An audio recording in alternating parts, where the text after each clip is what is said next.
Good afternoon, everyone. I want to thank each and every one of you coming to this very important meeting as we do the people's work. Please stand at this time for the invocation which will be given by Pastor Tom Potter from Pinecrest Baptist Church, and it will be followed by the Pledge of Allegiance led by Cub Scout Pack 259. And if we could have Pack 259 to come up now and assemble, and then Pastor. Thank you, Pack 259, for what you do and for being here. We're really honored. Let's give them a hand while they come up.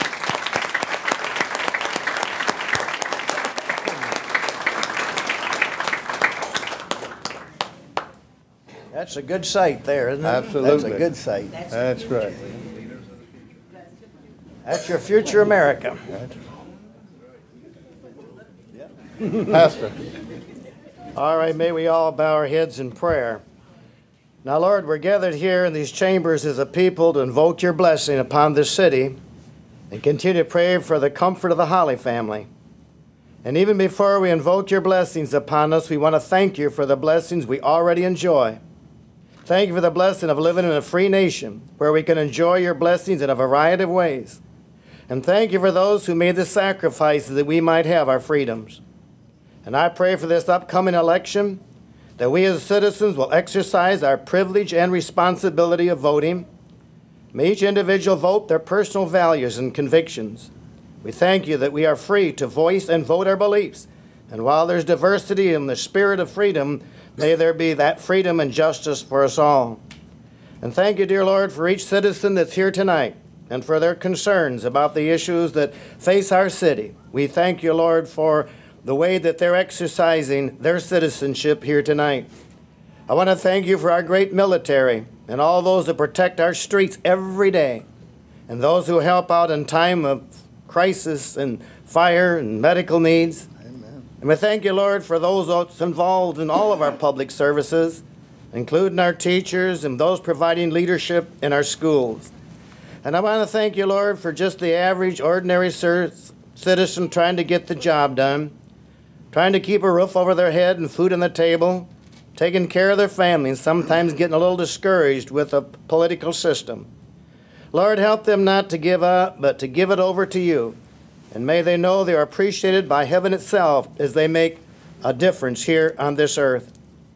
I want to thank you for those who accept leadership positions in our city, and may they seek your divine guidance and have great insight and discernment in making what they believe are right decisions in the best interest of our people and your kingdom. May each of us work together to have unity in our community. And thank you for this council. And may they proceed with wisdom and courage in dealing with difficult and delicate issues. We pray for their families that you'll bless them with good health and peace. God bless this meeting tonight and how it is conducted. And God bless America as we properly conduct ourselves as God-fearing, country-loving people. In Jesus' name I do pray and thank you. Amen. Amen. All right. All right, Pat. Please join me in the Pledge of Allegiance. Allegiance to the flag of the United States of America and to the republic for which it stands, one nation, under God, indivisible, with liberty and justice for all. All right. Okay. All right, another hand for Pack 259. All right. Great job, guys.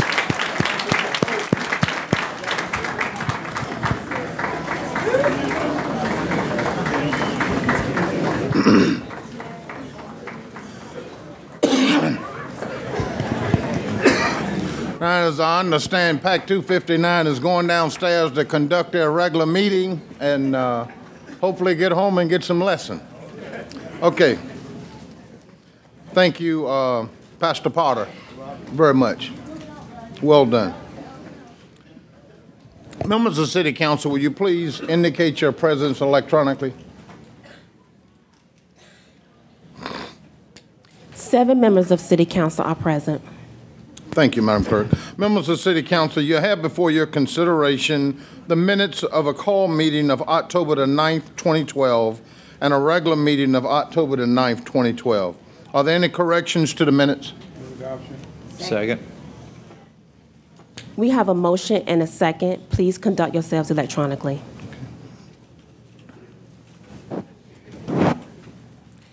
The minutes have been adopted 7-0. Okay, thank you. Madam Clerk? City Council rules require a limit of up to 5 minutes to speak. When you approach the podium, you will see a timer. At the beginning of your 5 minutes, you will see a green light. At 4 minutes, you will see a yellow light. At 5 minutes, you will see a red light, hear a beep, and we ask that you conclude your remarks at that time. Public hearing. 12-424. Public hearing on the proposed adoption of an ordinance to authorize the city to contract a debt and issue general obligation public improvement bonds of the city or notes in anticipation thereof in a principal amount not to exceed $3.9 million to finance the cost of the planning, design, acquisition, construction, and equipping of various public improvement projects of Portsmouth. At this time, we do not have anybody signed up for this public hearing.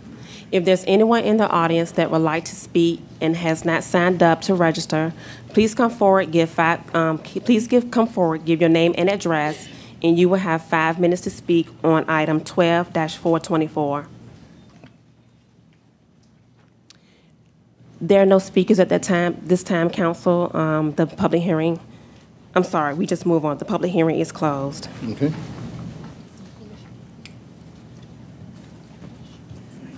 Thank you.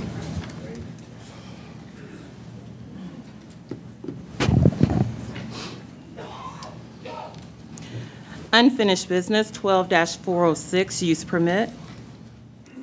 Resolution granting the request of Dan Aston, contract purchaser of property owned by Portsmouth Redevelopment and Housing Authority, for a use permit to construct a mixed-use building containing 48 residential units and a floor area for offices located at the southwest corner of the intersection of Court Street and County Street.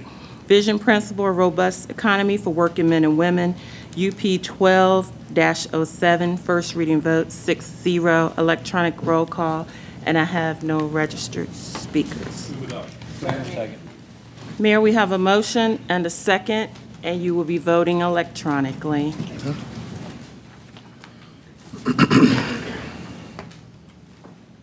This item is adopted 7-0. City Manager's Report 12-425, adoption of an ordinance accepting a grant in the amount of $5,951.41 from the Department of Justice Bureau of Justice Assistance Bulletproof Vest Program and appropriating said sum in the FY 2012-13 Grants Fund for use by the Portsmouth Police Department. Vision principle, proud of pass. Electronic roll call, and I have no registered speakers. Move adoption. Mayor, we have a motion and a second, and you will be voting electronically. This item is adopted 7-0. 12-426, adoption of an ordinance to transfer the sum of $300,000 from the FY 2012-13 General Fund undesignated fund balance to the FY 12-13 Capital Improvement Fund for the acquisition of a computer-assisted mass appraisal software system. Vision principle, efficient, responsive government. Electronic roll call, and I have no registered speakers. Mayor, we have a motion and a second, and you'll be voting electronically.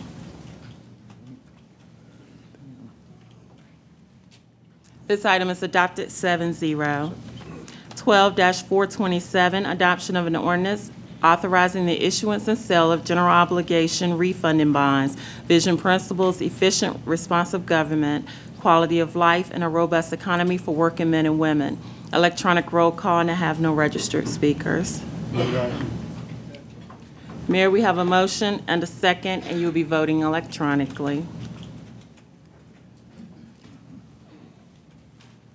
This item is adopted 7-0.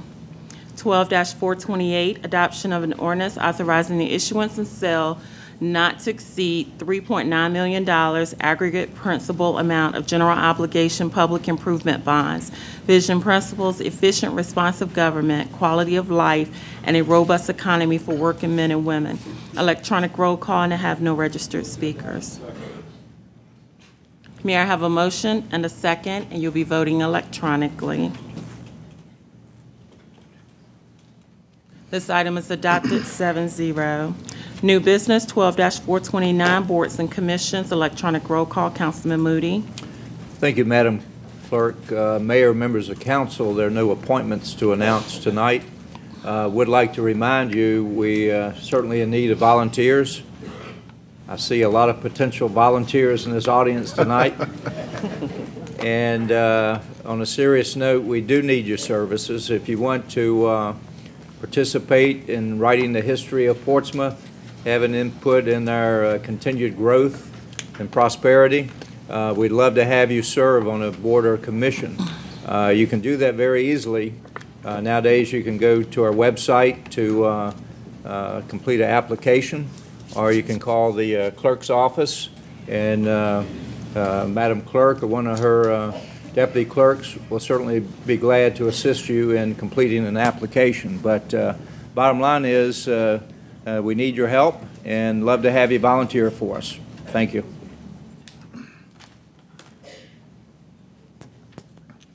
All right, thank you.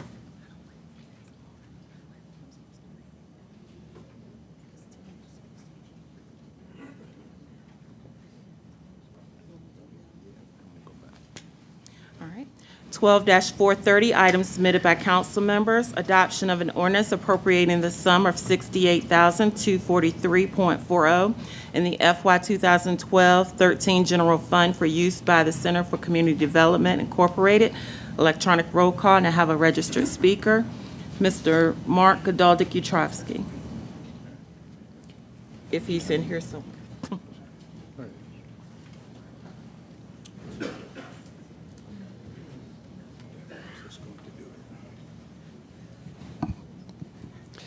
Good evening, Mr. Mayor, honorable members of council, and fellow citizens. In December of last year, the council provided $108,000 in bailout funds for the Center for Community Development, Incorporated. At that time, I spoke against providing that sort of assistance, not because I think the organization isn't doing valuable work, but because of the issue of moral hazard.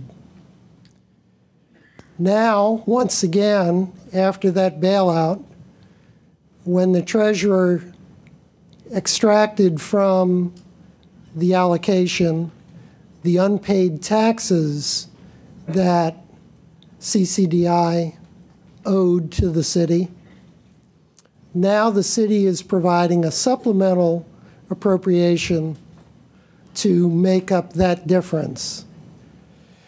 And I would really like to know, and I will, after the vote on this particular item, submit a Freedom of Information Act request to inquire of council members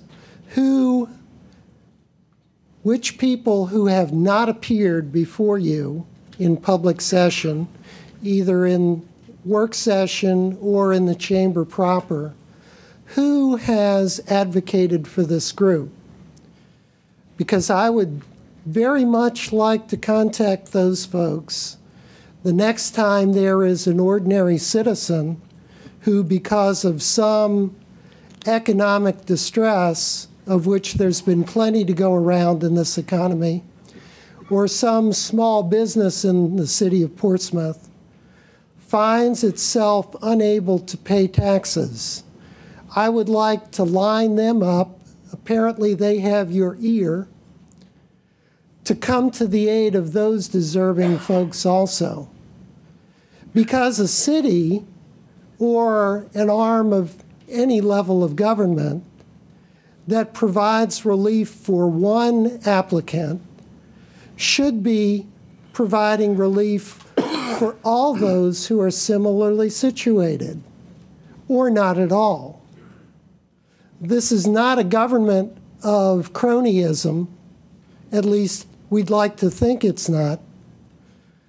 Our Constitution talks about the common good, the general welfare. It does not talk about playing favorites and making deals for individuals rather than everybody using common rules. So I will be inquiring, should this pass, because I'd like to line up that team behind everybody similarly situated. I probably don't need to say this, but I'm opposed to this issue.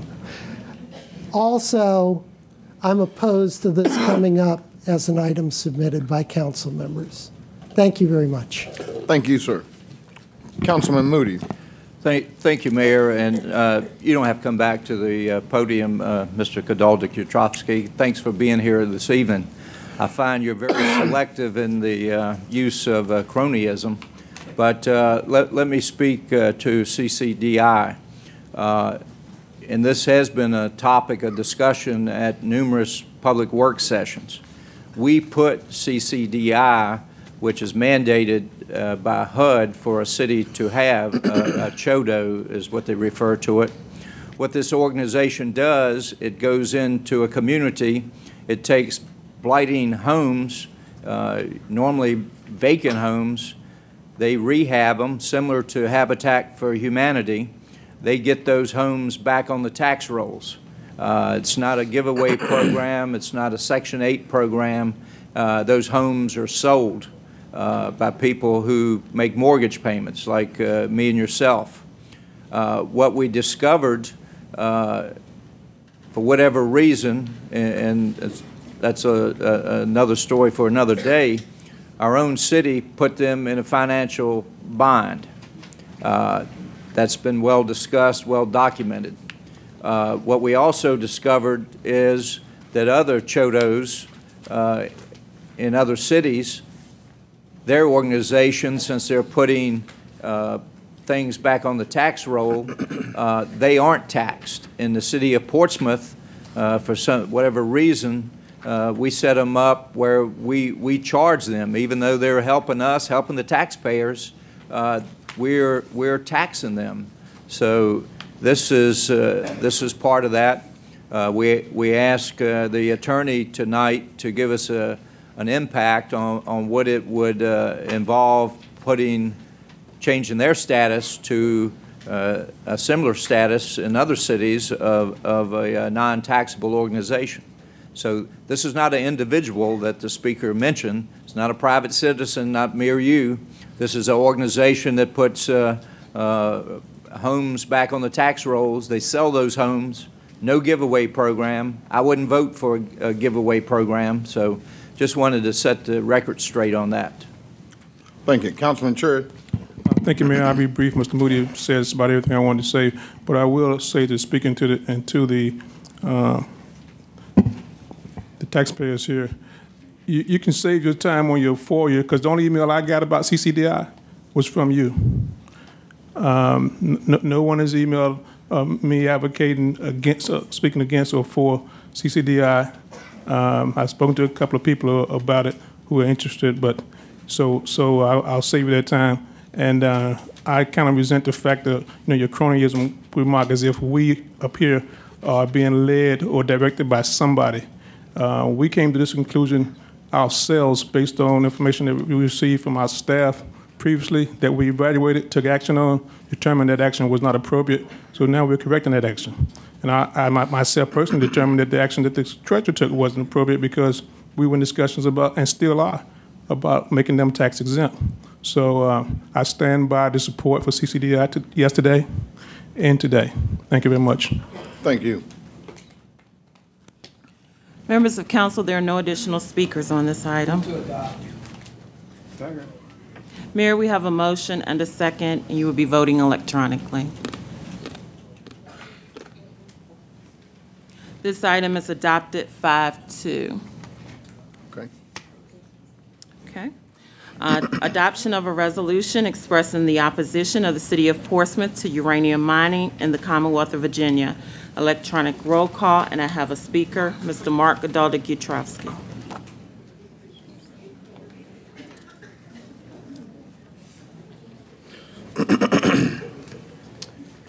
Good evening again, Mr. Mayor, honorable members of council, and fellow citizens. I appreciate Mr. Cherry's concern for my time, but as the immortal Greg Brown put it, time ain't money when all you got is time. Look for my FOIA request. With regard to the resolution that's before you, I am pleased, as I indicated to some of you privately, I'm pleased that you are joining in community with others in the region who have voted for a similar resolution, both in their city halls and at the HRPDC.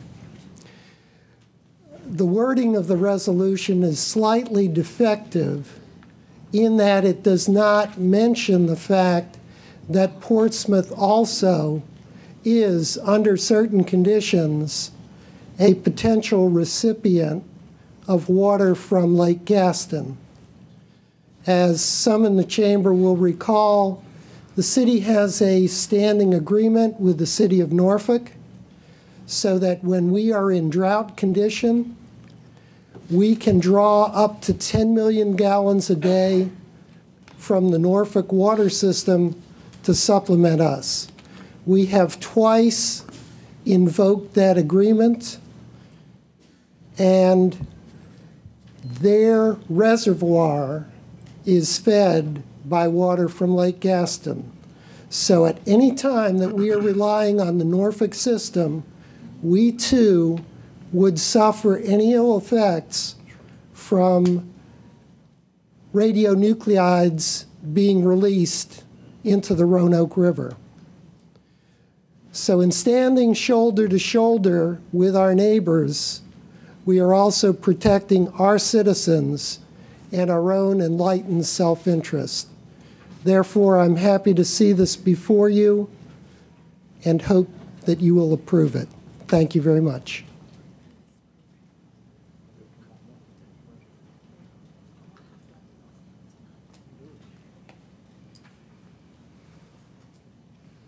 Members of the City Council, there are no additional speakers on this item.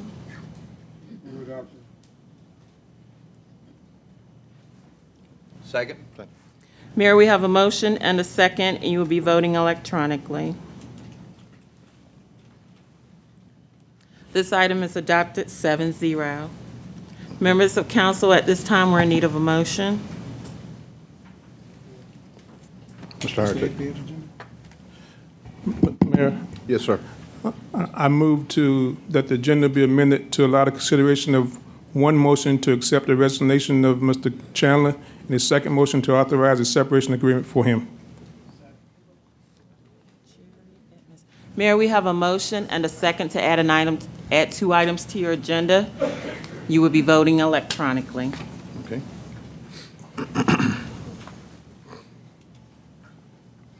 This item is adopted 7-0. The second motion. Mayor, I move that the City Council accept the resignation letter of Mr. Chandler. Second. Mayor, we have a motion and a second, and you're voting electronically. Okay. This item is adopted 7-0. The third motion.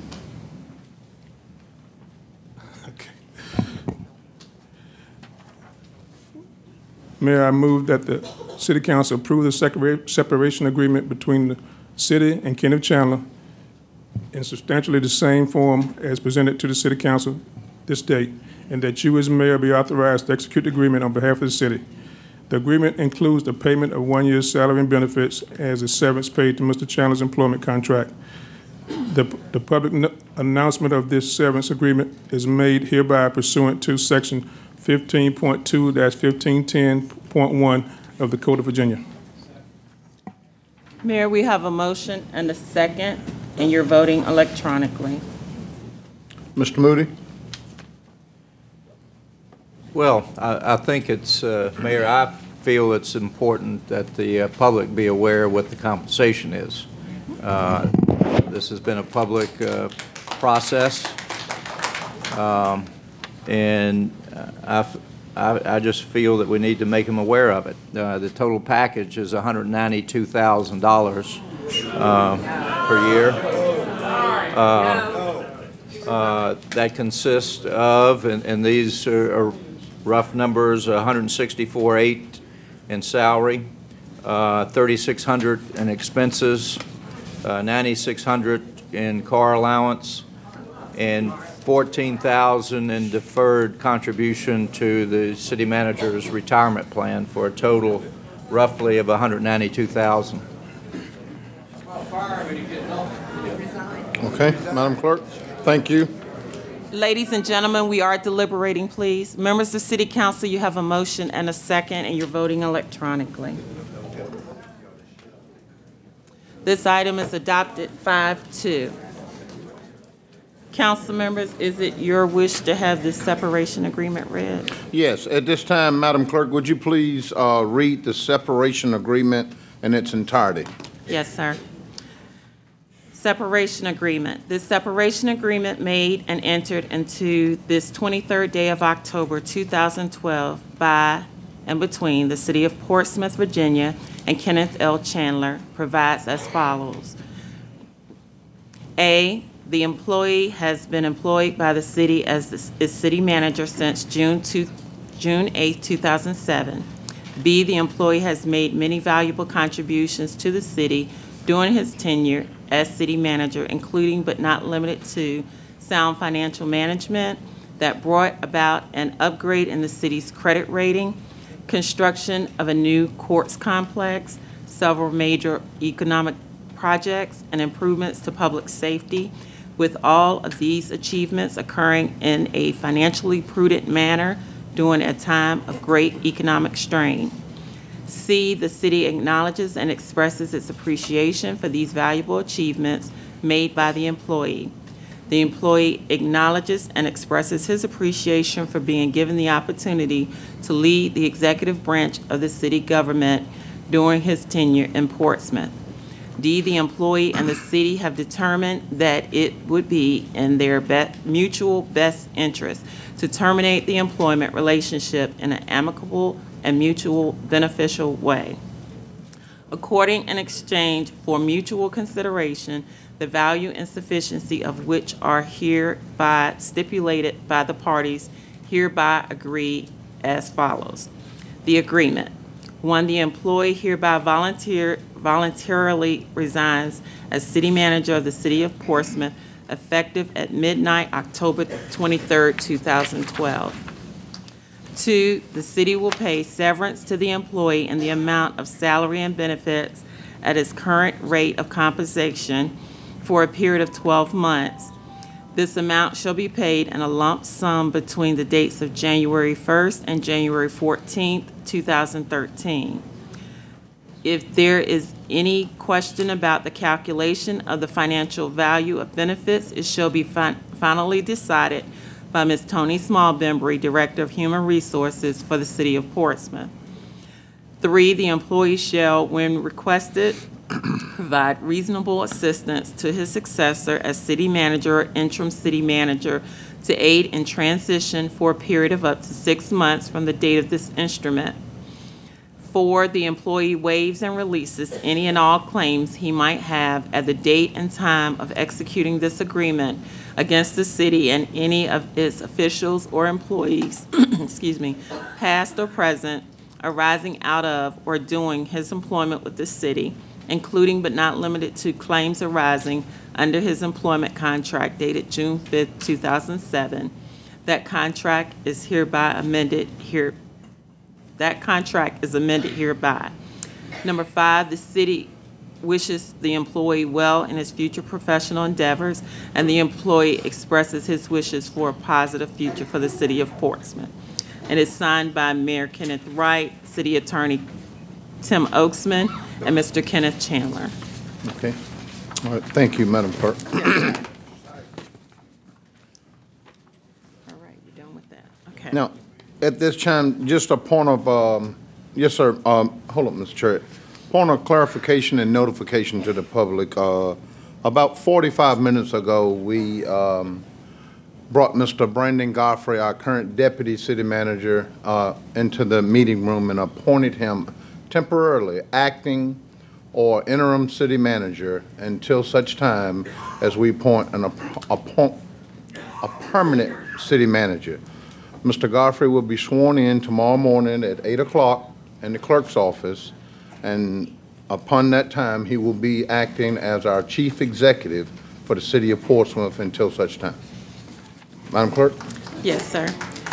12-431, report on pending items. Ms. Bernadette Hogg. Good evening, Mayor and members of City Council. I'm Bernadette Hogg, City Ombudsman, and would like to give you the report on the non-agenda speakers and pending items for the council meeting on October 9th, 2012. There were 9 non-agenda speakers at the council meeting on October 9th, 2012.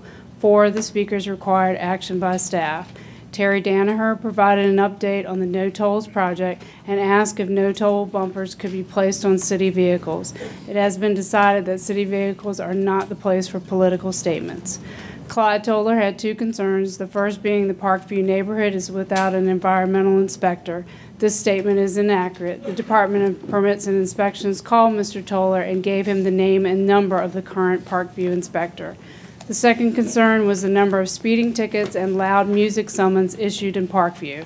From January 1st, 2012 through October 15th, 2012, 159 traffic stops were conducted, and 109 of them resulted in at least 1 or more summons. No summons for loud music were issued. Preston Vaughn informed council about programs the Lee Ward Civic League is interested in pursuing within their neighborhood. One of the programs is street tree planting. Mr. Vaughn stated that he was requesting the information on street tree planting from the Parks and Recreation Department. This information was emailed to Mr. Vaughn in August of 2012 when he requested it at that time, and has since been emailed to him again. Leslie Smith with Bond Secures Hospice expressed concern about the current policy the City of Portsmouth follows when responding to a fatality of a person within hospice care. At the present time, when either a family member or hospice worker calls to report a fatality within a home, EMS, fire, and police respond. The Portsmouth Fire Department, EMS, and Police Department are currently reviewing their policies as well as discussing with the State Medical Examiner's Office to go to a lower level of response. If a family member and not a hospice worker calls to report a fatality, then the full response level would be in effect. And that concludes my report. Okay, thank you. Vice Mayor Whitehurst? Thank you. Question is, who determined that the statement putting no tolls on the vehicle is a political statement? Anybody answer that? Yeah. She's not in a position to do that, Vice Mayor. I said, can anybody answer that?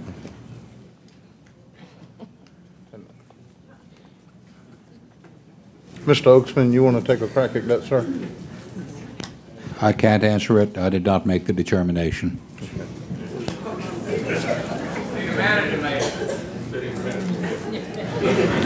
Okay, thank you. Mayor, I would like to ask the city manager to give a review of that to make sure that we're doing the right thing. I don't think it's a political statement.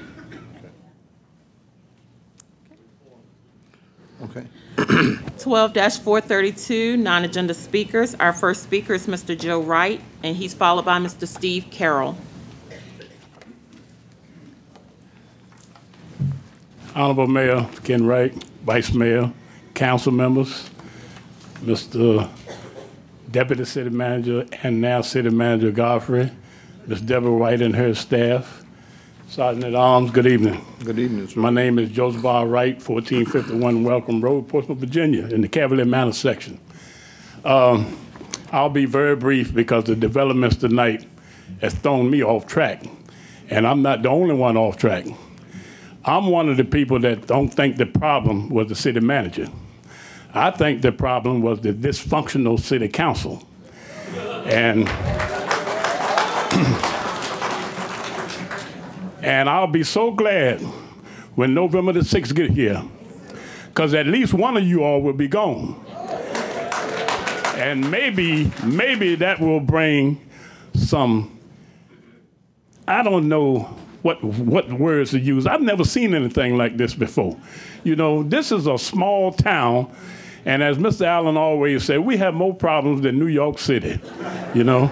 And it's just disgusting. The press knows all of our business. The citizens don't know anything. You know, what's Mr. Horton's status? Is he still hired by the city as this makeup job? It's just a lot of questions need to be answered, and I think the citizens deserve answers. You know, things that.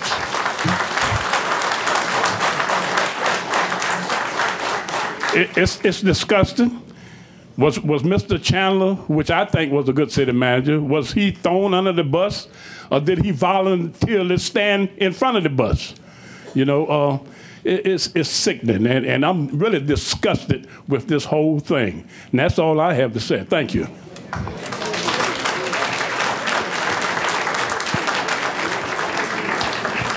Thank you, Mr. Wright. Councilman Moody. Thank you, Mayor. Mr. Wright, your question about the former chief, or whatever the present title is, Mr. Horton, is the $98,000 question, actually.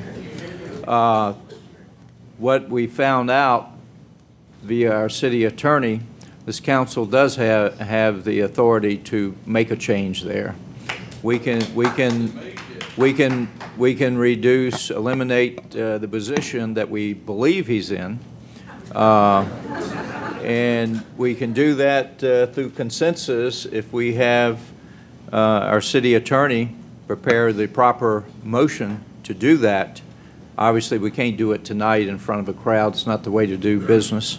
But if there's consensus, I'd like to call upon the city attorney to set the wheels in motion and follow through on the instructions that he gave us last night that is within our power to do. So if there's consensus to do that, I'd like to task Mr. Oaksman with that very job and report back to council. Let me just say, Mr. Moody, I hear where you're going, but there are 2 deputy fire chief slots that we have approved, and I don't want to get rid of the deputy chief position because we need a deputy fire chief. So if you want to amend that for the emergency management piece, or if you would like, we could pass that on to Mr. Godfrey tomorrow morning at 8:01, and that would be his task to get with his staff and the attorney and bring something back to us. But we do need those 2 deputy fire chief positions. Currently, they're both available, or he's in one, but I do want to have the 2, and I think our fire department wants to have the 2. So I don't want to kill something for the other. So would that be amenable to let Mr. Godfrey tomorrow morning at 8:01 take on that task, sir? Mayor, you were at the same briefing that I had last night, and I'm not talking about eliminating and endangering a deputy fire chief position. Okay. You know darn well the position I'm talking about. That's the position that we think Mr. Horton is holding, and that was the deputy manager of emergency services under the umbrella of a deputy chief. So that's exactly what I'm speaking of.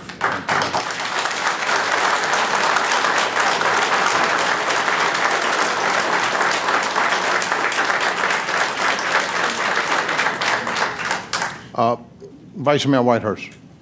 Thank you, Mayor. Mr. Wright, you're exactly right. The issue, though, is we don't have people who are in leadership position that brings the council together to come up with a council decision. We have people making their own rules, trying to decide what's good for the body when the body is not speaking. When we get to where we have a leader that will bring people together and do what's right for the whole, That's when we're going to have a good city. Councilman Moody. No. You're no not, further okay. questions. Dr. Edmonds? Mr. Wright, I appreciate your candor, but I can truly say that this council has worked to try to find the end of all this confusion that's been floating around in the newspaper. I get offended when people say, because I'm included in the council, that we won't do anything. That's not true. We have been really stressing out trying to find the solution to what has gone on, having not known what was going on. That was the baffling thing.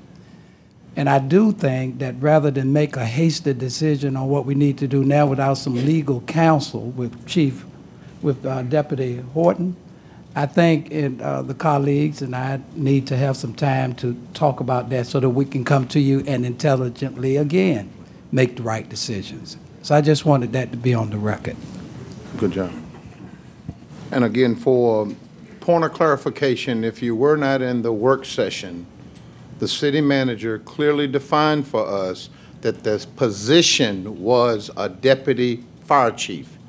My comment is, and I think most of the fire department wants to keep that slot.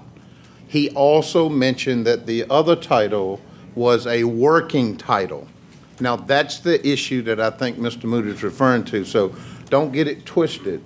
We want the deputy fire chief because we need it, but we don't need whatever the other issue is that, as Dr. Edmonds just said, we'd like to have Mr. Godfrey and the attorney look into. Is that, Mr. Attorney? Yes, sir. Yes, Mr. Mayor, that's fine. Mr. Godfrey and I will get together tomorrow and begin a study of this. And once we have our arms around it, we will report to City Council. Right, but I don't think there's anyone here on this dais wants to get rid of either one of those two slots. Is that correct? Just so we want the two slots. Mayor, nobody's getting it twisted except for you. We know.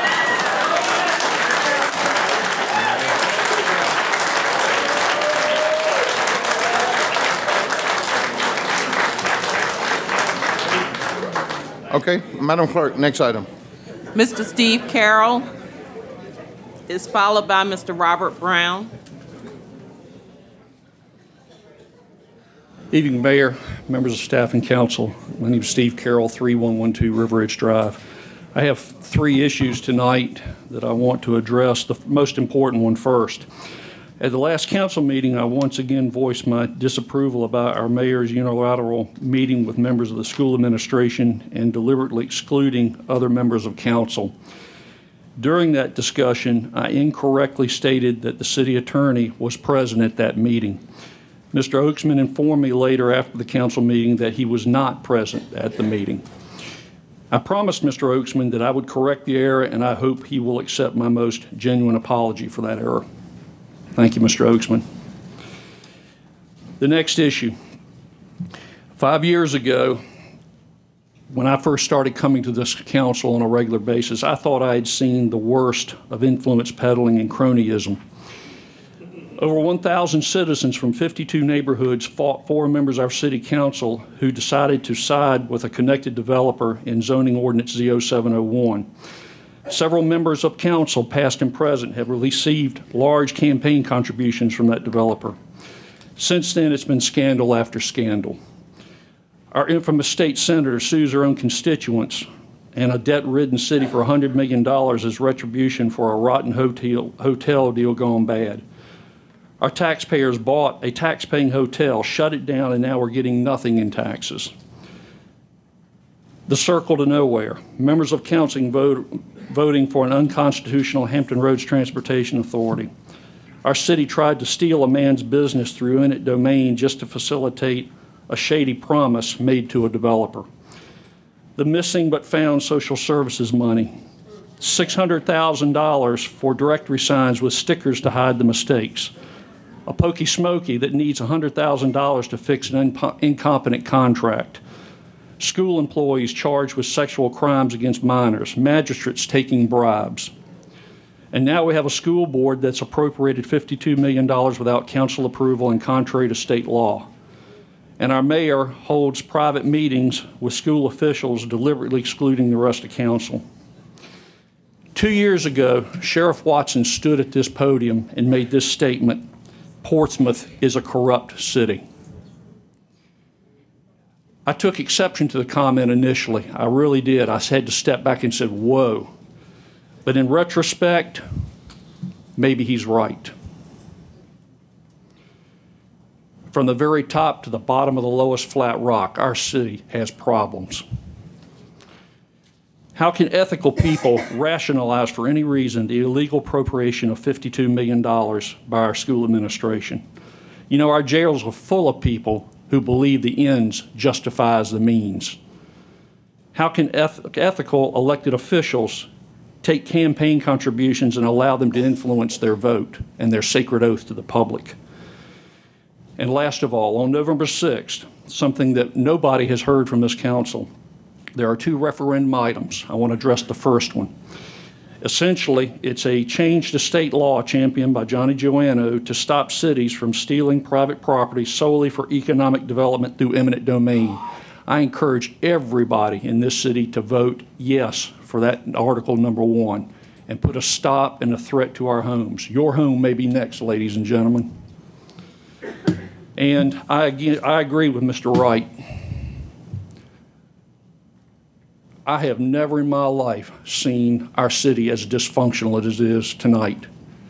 I've lived here all of my life. That's 56 years as of yesterday. I don't believe what I'm seeing, and I don't believe what I'm hearing. And it's pathetic. A lot of people have come up here offering solutions and making valid points, and I've said this before, and all we get is blank stares. And I guarantee you November 6th is going to be the start of some changes in this city. I guarantee that one.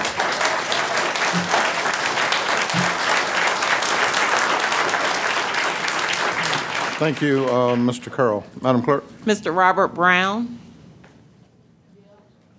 And he's followed by Ms. Travis Lee.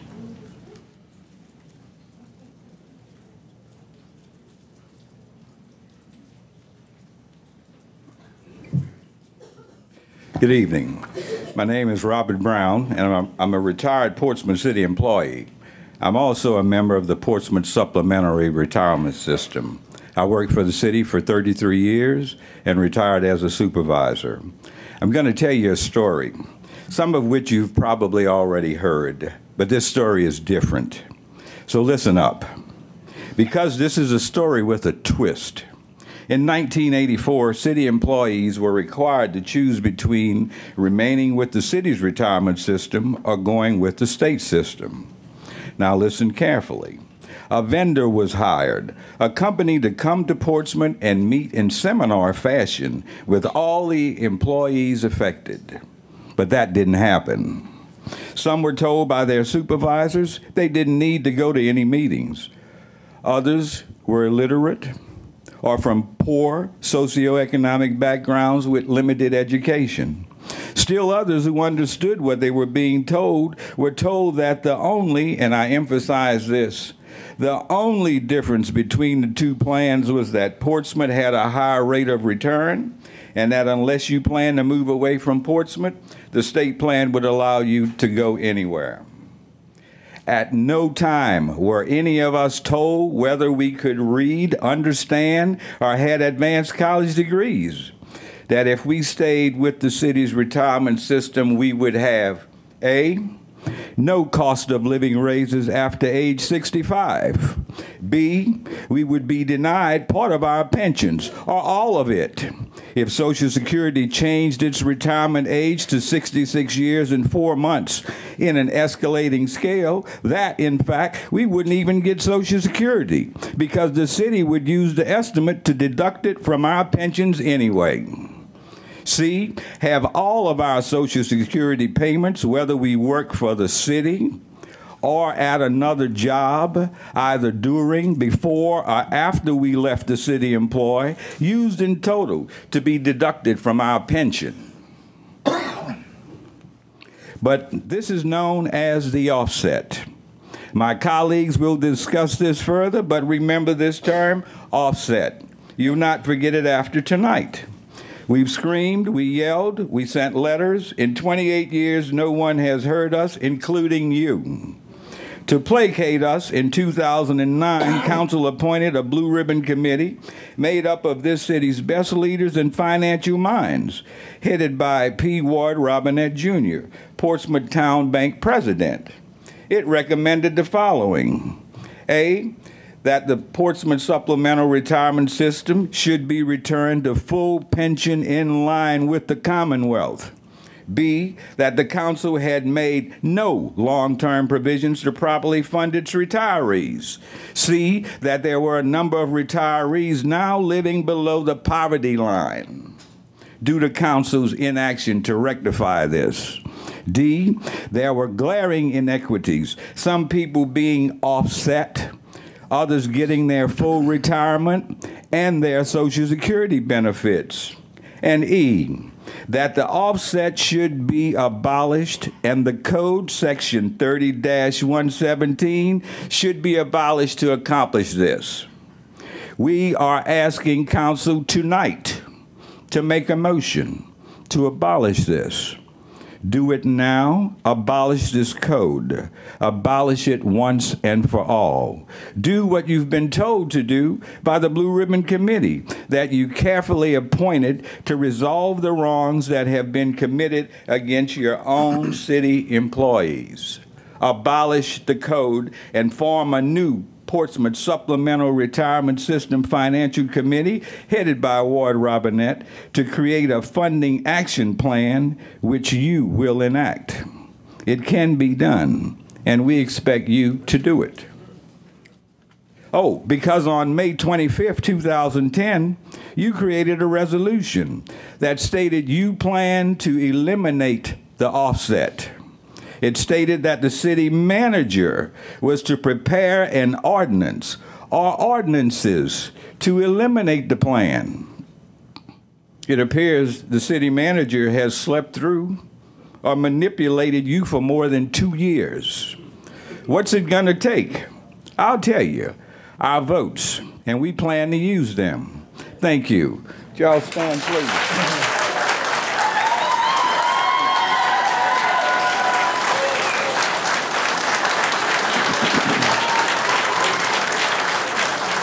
Thank you. Vice Mayor Whitehurst. Thank you, Mayor. There are some of us that are trying to do what you ask us to do, to come up with 4 votes to get rid of it. Can't get that 4th vote. So people say they're for it, they're against it, but there come time to be heard or be seen, they're not there. I can count on Bill Moody, I can count on Paige Cherry and Charles Whitehurst. With the 4th person, please stand up.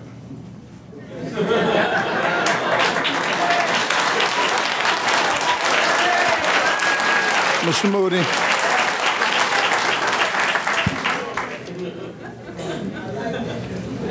I think the Vice Mayor explained it pretty well, and certainly Mr. Brown explained it in excellent and factual form. We did, in 2010, May of 2010, pass that resolution. In fact, one member of that Blue Ribbon panel is sitting on this council now, pretty much running the meeting. More than pretty much, he's running the meeting in deference to him. And council passed that resolution, we directed the city manager to come back with a way to eliminate this offset. That still has not been done. And some members, other members on this council voted for it. And when I vote for something, I expect it to get done. And if there's consensus tonight, I want management to come back with a plan to eliminate the offset. I've suggested in the past either we can do it going forward and address how we make the other members whole, but we're adding to the problem every time somebody turns 65. We're adding to the problem. And instead of getting a birthday card from the city, you're getting, oh, by the way, your check is going to be reduced by 50% of what your Social Security is, and that's not right. So, Mayor, if there's consensus, I would like to revisit that resolution and have management come back with a plan to do what this council directed them to do. Okay. Dr. Edmonds? If there has already been a study, and the study came back with some answers, it's a shame that when the study was done that nothing was acted upon then. But why do another study? And you're talking about a study. I think Mr. Brown's mentioned another blue ribbon committee could come together to suggest some solutions. But what I'm gathering here is that it is a concern of this council about the offset. But I'm worrying and about the vote. When we were asked to take a vote on doing something, I slept through that. I had a deja vu moment. But I don't think it's not that we're not concerned. I know I'm concerned about an offset, but I don't know how.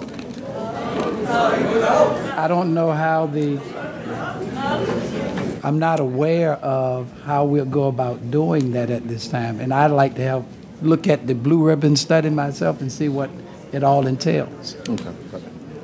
Ms. Randall? Thank you so very much. I can very well understand where all of you are coming from.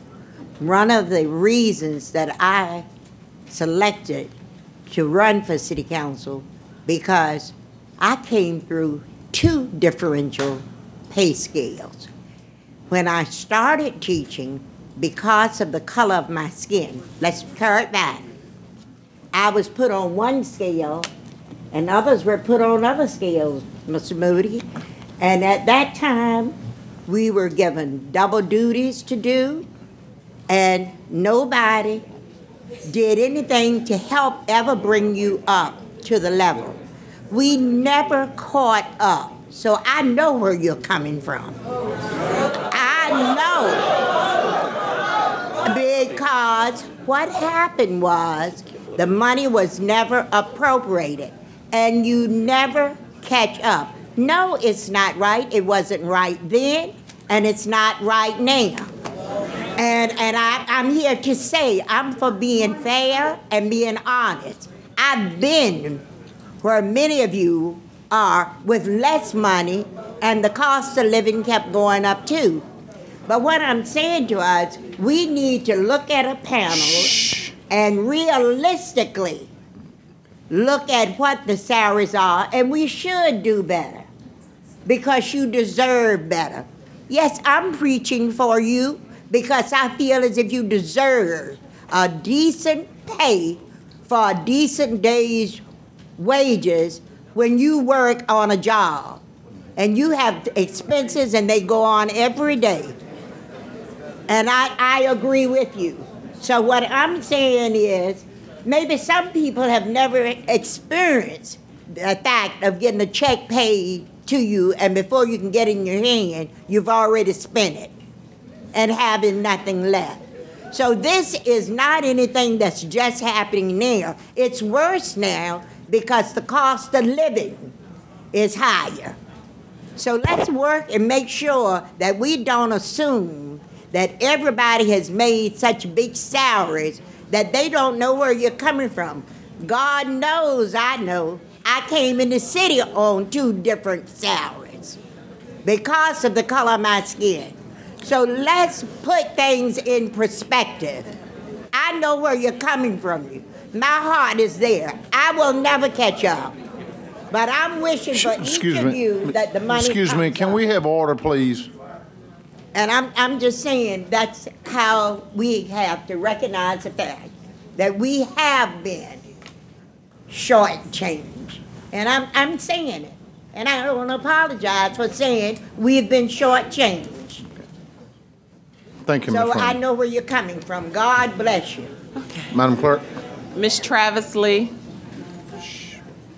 Not here. Move fast. Okay. I think that's right. She's followed by Ms. Judy Mallory.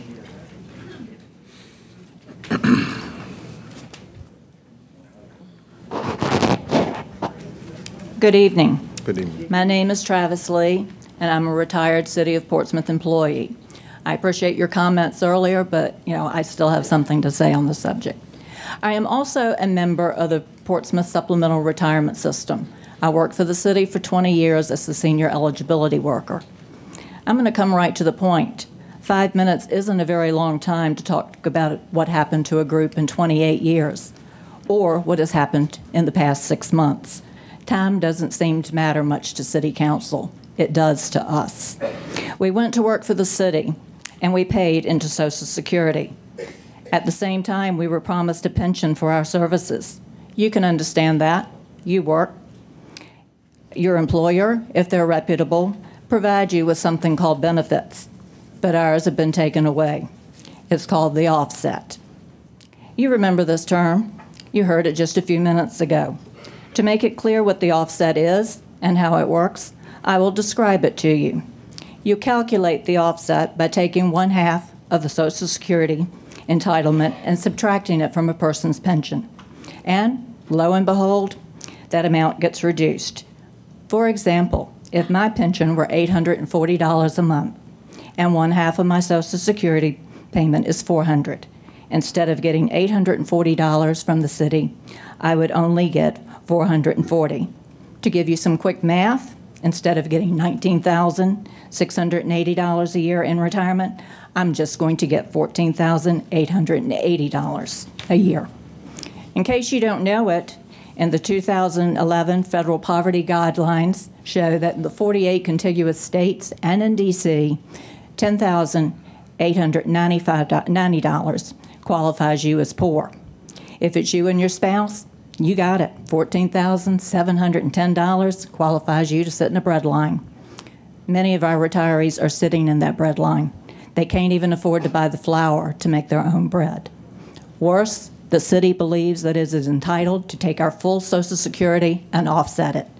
That means if I worked for the city for 20 years, and I worked at another job for 20 years, and I paid into Social Security for 40 years, the city takes my entitlement to deduct the entire. Do you think that's fair? No. It's the same thing if I worked a part-time job or another job before I came to the city. No matter, the monies I paid into Social Security are seen as fair game by City Council. But all this would be moot if the city would do what it has been asked to do by the Blue Ribbon Committee and what it promised to do in its own resolution of May 25th, 2010, abolish the offset. One more time, abolish that offset. I stand before you, an unbeliever in my government. I stand before you as a citizen of the city that does not care about me. I am here in this room asking council to do what it has been charged to do, to take care of its people, instead of seeing itself as above and separate from its citizens, is what I have to offer. The federal tax reform of 1986 mandated that public retirement systems could no longer coordinate with Social Security and pension plans. Therefore, July 1st, 1990, the word supplemental was removed from the name. The Commonwealth of Virginia has never included an automatic Social Security reduction in the Virginia retirement system. This is true whether the system was named supplemental or not. According to Barry Faison, the Chief Financial Officer for Virginia Retirement System, our retirees do not have their basic benefits reduced when they become eligible for Social Security benefits. We are asking you tonight to make a motion and do away with the word supplemental in the name Portsmouth Supplemental System and to reinstate our full benefits, the date to be determined by an outside PSRS financial committee. Thank you. Thank you, Ms. Lee.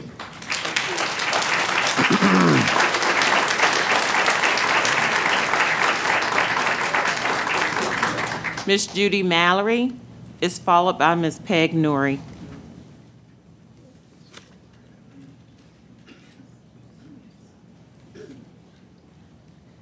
Good evening.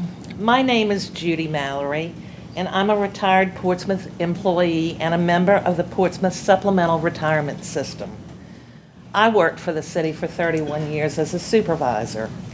You've heard from 2 other members, and I'm not going to bore you with facts and figures. I'm going to tantalize you with the truth. Each of the 440 PSRS members has a story. Look at us. We're in these chambers.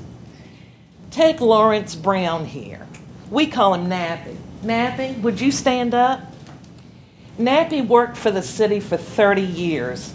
He was a valued employee, raised his family, cherished his wife, bought a house that he thought he'd die in. But that's not going to happen. Because of you, he is losing his house. Foreclosed on because he no longer could pay the mortgage when you chose to continue to offset his Social Security. Did you do what the Blue Ribbon Committee told you to do? No. You passed a resolution on May 25th, 2010, more than 2 years ago, that we could use for a Charmin commercial on television. You were told to do away with the offset and be in compliance with the rest of Virginia. You were told to fund our retirement, and you were told how. Did you do it? Did they do it? No! Now, I don't expect any of you to fully understand what it's like for Nappy Brown. You can't know the pain of having your money taken away from you that you believed you would have to see you through each month for the rest of your life. This money that has been snatched away from us for serving our city, for serving our citizens, for being a credit to our community. We held this city in the palms of our hands every day because it wasn't just your city. It was our city too, and we are its citizens. Perhaps you might understand simple math.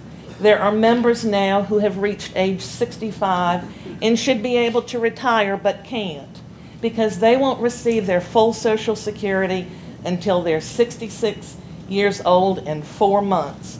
But at 65, the city is offsetting them, using their estimated Social Security payment when they won't even receive it for another 16 months. They're subtracting it from their pensions. They can't buy food, they can't buy medication, they can't afford to buy health care insurance. They can't live, so for some, they're thinking they may as well die. They have literally no income, and you have allowed this. Oh, you say go to the retirement board. We did. Did we get a response? No. We got blue smoke and mirrors. You know what that is. It's when you play a shell game with someone else's money. Did you honor the Blue Ribbon Committee's request that you amend the code and follow the federal government guidelines? No. What you seem to forget, ladies and gentlemen, esteemed council members, is that we vote. We put you in office, and with our votes, we can take you out, and that is what we intend to do on November the 6th. We the people, the employees that you have ignored and laughed at, the employees that got thrown out like used Kleenex, we intend to exercise our right to free choice because you have chosen to sit down when you've been called upon to stand up for fairness, for the right thing to do, for people who have been so wronged. We, the members of PSRS, will no longer be lied to, placated, or turned away. We want action, and we want it now. Otherwise, as each one of you come up for re-election, we will vote you out. You have destroyed our lives, and time is up. Thank you.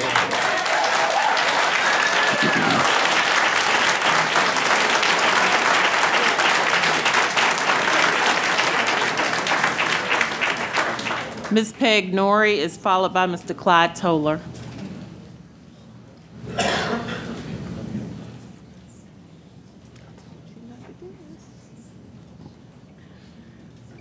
Mr. Mayor, members of council, you all know that I have loved this city and worked for this city, volunteered for this city since 1984, I believe. Unfortunately, I have to leave Portsmouth.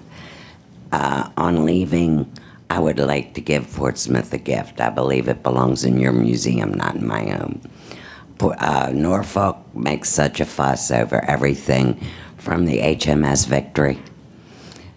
I have a deck spike and a piece of plank from the HMS Victory with the certificate of authenticity. Oh, I would like Portsmouth museums to have this. Thank you. They need it more than I do in my house.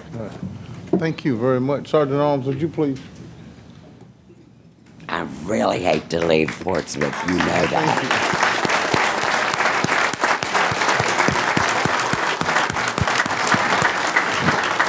Ma'am, thank you for all you do. Madam Clerk. Mr. Clyde Toller is followed by Ms. Terry Danaher.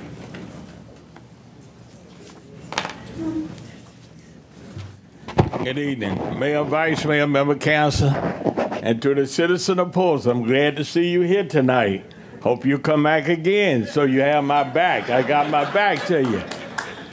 I've been up on this earth 86 years after today. I've been here since I have served my country as a veteran, World War II, Korean, Vietnam, but this, tonight, really takes the cake. But it is now the time for the citizen of Portsmouth to come together. Don't sit back and complain. It ain't going to do no good. And don't wait for somebody else to do your dirty work for you. We shouldn't do that. If there's a problem, this council, citizen, we should work together, see what the problem is. Working together, we can accomplish a lot of things. But I go back to the citizen. When we put you in office, we came and voted for you. When you signed, say, I'm going to do this, do that, we clapped. Oh, we were happy. Now I'm looking at you again tonight, you're clapping again, so you got to go. Well, you know who you are, and if you haven't did anything, I spoke for the Blue River, and I spoke up before. You should have been and did this. And tonight, you're sitting up there and you still won't make a move to get these people what they deserve. See, I'm glad I work for the military than work for the city. Because if they had took my military pay, and when I came old enough to get Social Security, I took mine at 62 because God didn't promise me I was going to live to be 65. But I tell you, we voted for you. I'm not going to sit up here and talk about you because I voted for you. But in my heart, I know when I go to vote again, I know it's going to be some new faces up here.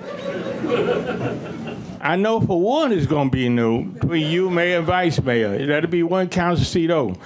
But if you people didn't get what you wanted and didn't get it, now's the time. Don't vote for nobody because of color, man or woman. Vote for somebody that's going to do something for you. And stop going around voting for people just because they sell you a bill of goods. We need to stop that. Now I go back to a Medal of Honor. Now we know I may not be here, come up here for Veterans Day, but it's coming up. I may not be here, but you know, it's 12 veterans. Medal of Honor that's buried right here in the Portsmouth Cemetery. I get that to you, Mayor, and to you, Vice Mayor, so which one of you be Mayor, you'll be able to know this. So, but I'm going to wish you all good luck because it's for sure somebody going to lose, and it should be a lot because you haven't showed too much tonight. But I'm going to be nice because I got the pastor sitting over here beside me, and I'm going to be nice tonight.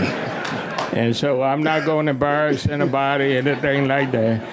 But I would like to see this city to come together and do better. And I don't want to see you citizens come down here, and when you vote, come down here, when they sign in, you be up here patting, yeah, yeah, yeah, and then the next 4 years, a month, you be down here like you are tonight.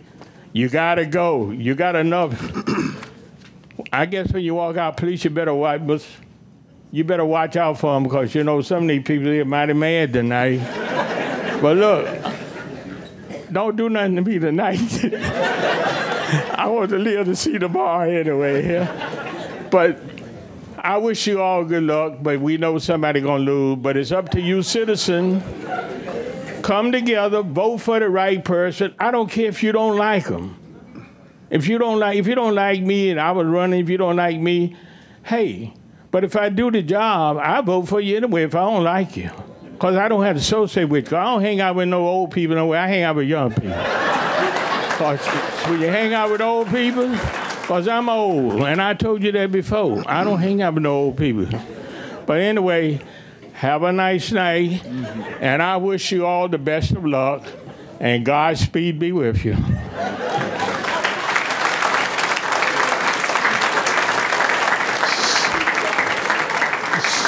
Sergeant Major, just for your information, sir, you were mentioning in our work session today, we had a topic talking about street sweeping and the schedule and the number of street sweepers and how we want to incorporate our communities and civic leagues, and we mentioned you, and I'd like to make sure that we get you a copy of this because it is very important, and I know this is a matter that you brought up time and time again. So just to let you know that it was a presentation today, and there is a pilot program that's being looked at and patterned as to how we can be more efficient in those areas. So thank you for all of the comments you've made, and happy birthday, sir.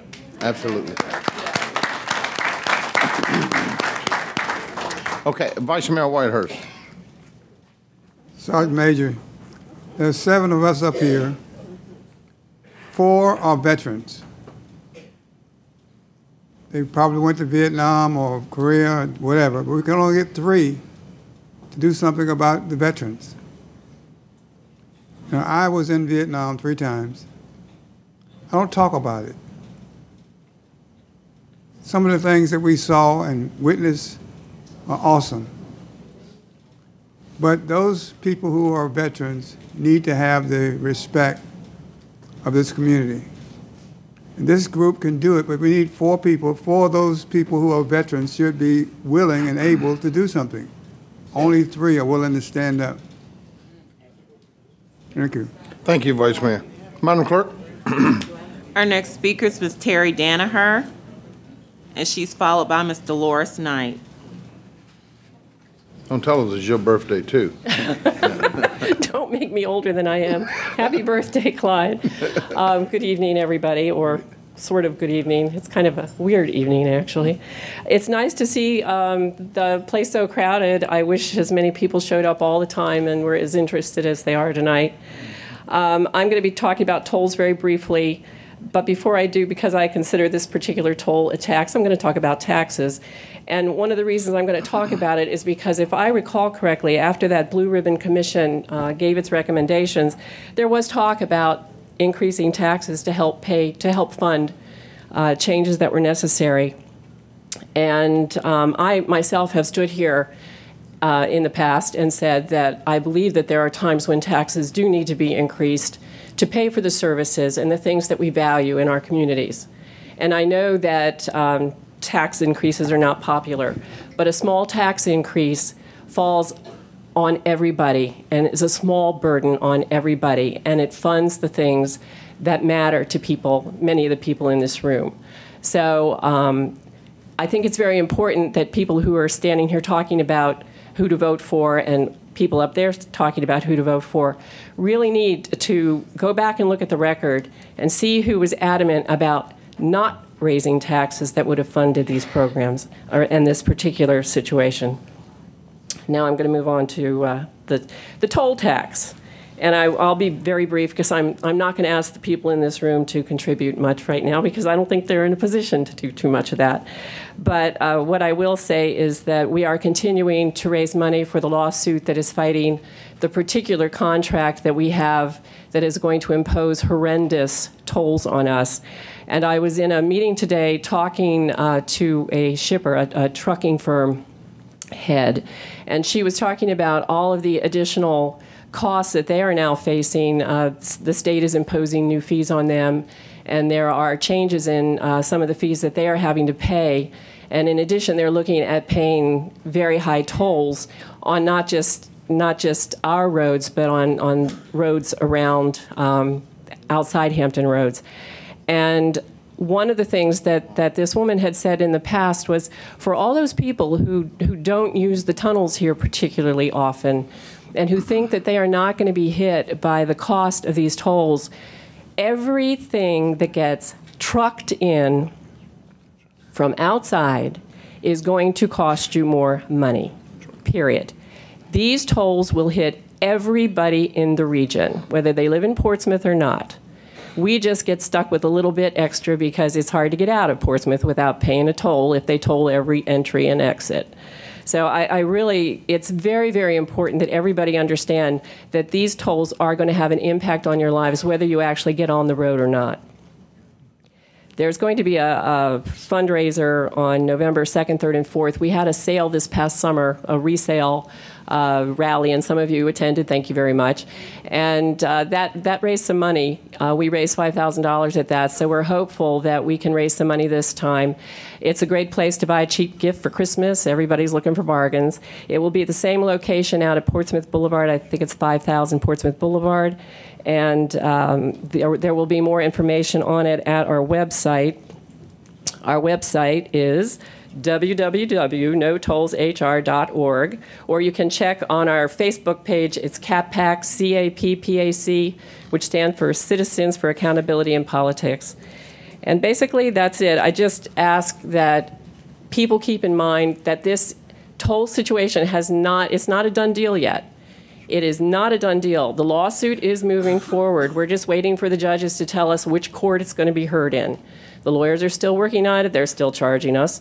And so we have to keep raising money to pay them. I'm a little bit disappointed about the bumper stickers, and I hope there is some reconsideration. It is a political statement, but it's a political statement about a threat to our city and our region. Thank you very much. Terry, let me ask you, you say your fundraiser is November 2nd, 3rd, and 4th? Yeah, it's a flea market kind of I got you. fundraiser. And there will be an auction, I believe, on that Saturday, the 3rd, in the afternoon. So more information, more details will be available on our website. Okay, thank you very much. Keep Thank it you. up. Vice Mayor Whitehurst? Ms. Danaher, you don't start by raising taxes. What you do first is to start looking at the budget that we already have and go line by line to make sure we're doing the right thing. I don't know why some of my colleagues won't do that. Look at the budget that we have. Make sure we're spending your money properly. I've advocated that we start off looking at what we're spending now. Can we save any money? We can't save any money. Then you look at other revenue sources. But taxes is not where you start. Thank you, Vice Mayor. Madam Clerk? The next speaker is Ms. Dolores Knight, and she's followed by Ms. Donna Sy. Ooh, she wants to talk about the mayor.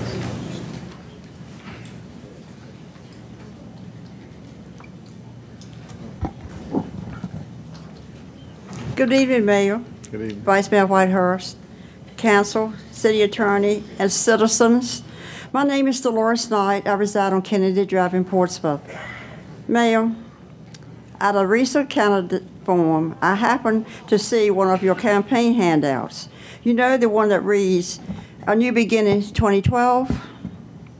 Not to be confused with the one that read "A New Beginning in 2010. I also noticed that your 2012 handout had a list of projects that you were taking credit for, but not after doing some reading the list and checking, I was shocked to see that you taking credit for some of the projects that had not occurred on your watch. Well, why should you do for some citizens work so hard on the projects and know that they were not involved? For example, Harris Teeter occurred on Mayor Holly's watch.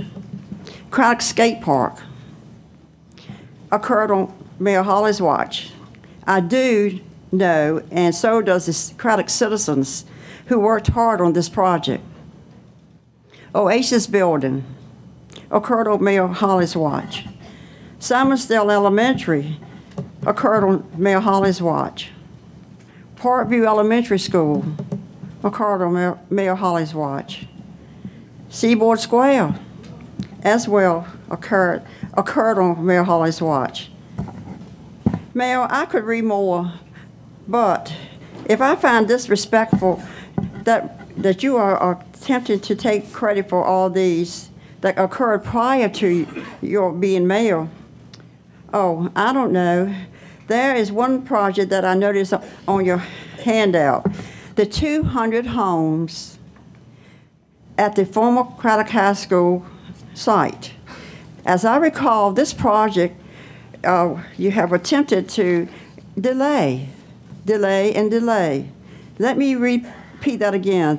The former Craddock High School site is a project that you have attempted to delay at every opportunity for several years.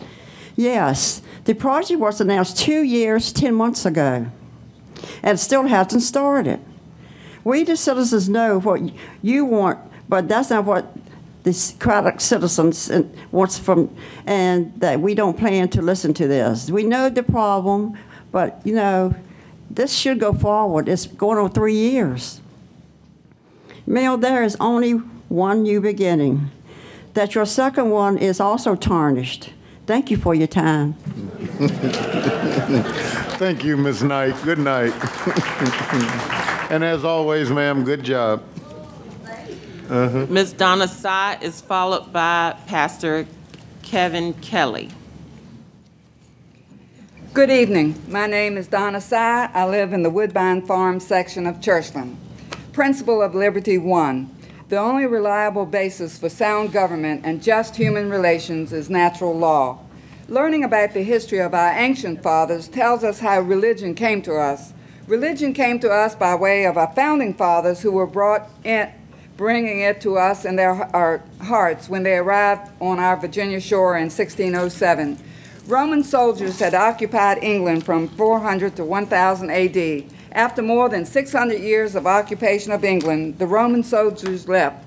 The political power was left to unstable Anglo-Saxon tribes. These tribes came from Germany and Denmark originally. It took 100 years for missionaries from Rome to arrive in England. These priests and nuns took on the exclusive responsibility of Christian education of the Anglo-Saxon people.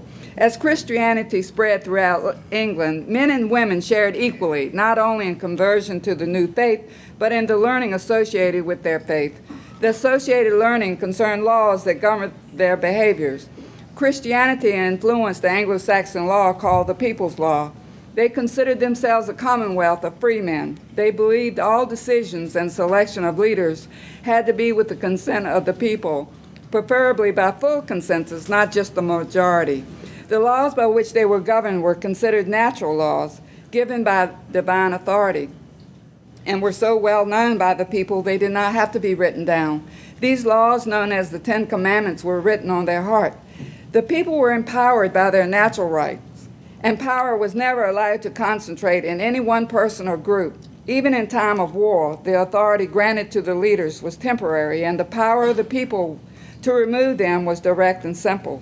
Primary responsibility for resolving problems rested first of all with the individual, then the family, then the tribe or community, then the region, and finally the nation. They were organized into small manageable groups where every adult had a voice and a vote. They divided the people into units of 10 families who elected a leader, then 50 families who elected a leader, then 100 families, and then 1,000 families who elected a leader. They believed the rights of the individual were considered unalienable and could not be violated without risking the wrath of divine justice as well as civil retribution by the people's judges. Natural law is a system of principles believed to have been inspired by our Creator God, a Creator God who governs according to principles of compassion, truth, and justice.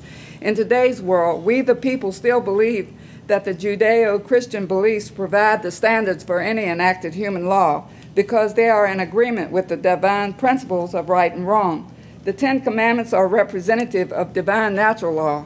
Principles of Liberty 4, without religion, the government of free people cannot be maintained. The Ten Commandments are divine and natural laws. These laws are natural because reason, which decrees it, belongs to human nature.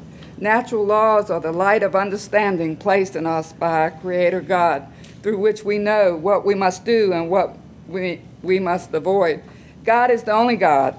Kenneth Chandler is not God. Don't make idols. Don Horton is not an idol. Don't swear falsely in God's name. Keep the Sabbath. Honor one's elders. Don't murder. Don't commit adultery and don't condone adultery. Don't steal. Don't bear false witness and don't covet what others have. These rules are not only for Mr. Chandler, but for all of us. Some of the duties and responsibilities of the city manager are to implement and oversee policies crafted by City Council, to interface with the community to develop new programs, to work with the council and heads of each department to make sure that city finances remain balanced, to prepare budget reports and deliver budget information to the city leaders and the public regarding the physical state of the city. Mr. Chandler's position as city manager is a God-given gift to the people. He is not immune from God's authority because God's authority extends to every one of us.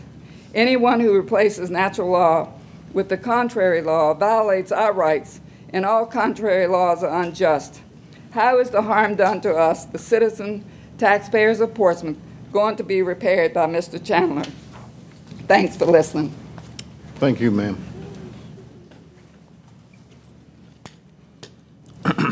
Next is Pastor Kevin Kelly.